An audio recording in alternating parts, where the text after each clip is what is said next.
ભરૂચ જિલ્લામાં express way, bullet train, Bhadbhut barrage યોજના નિર્માણ માટે જમીન ગુમાવનાર ખેડૂતો લાંબા સમયથી વળતરની રકમને લઈ આંદોલનમાં માર્ગ વળી વિરોધ નોંધાવી રહ્યા છે. આ પહેલા પણ ખેડૂતોની કમિટી દ્વારા કેન્દ્રીય મંત્રી નીતિન ગડકરી સાથે મિટિંગ કરવા છતાં પણ સમસ્યાનો હલ ન આવતા હવે વિવાદ વકર્યો છે. ખેડૂતો અપેક્ષિત વળતરની માંગણીને લઈ મક્કમ છે તો સરકાર પણ કોઈપણ સંજોગોમાં વહેલી તકે express way, bullet train, Bhadbhut barrage યોજનાની કામગીરી પૂર્ણ કરવાના મૂડમાં છે.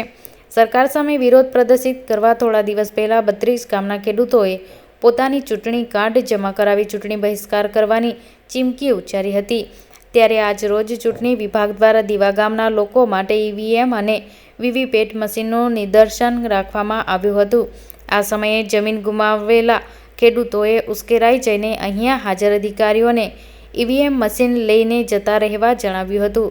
જો અમે વોટ જ નથી આપવાના તો તેને શીખીને અમારે શું કામ હોવાનું ખેડૂતોએ આક્રોશમાં જણાવ્યું હતું.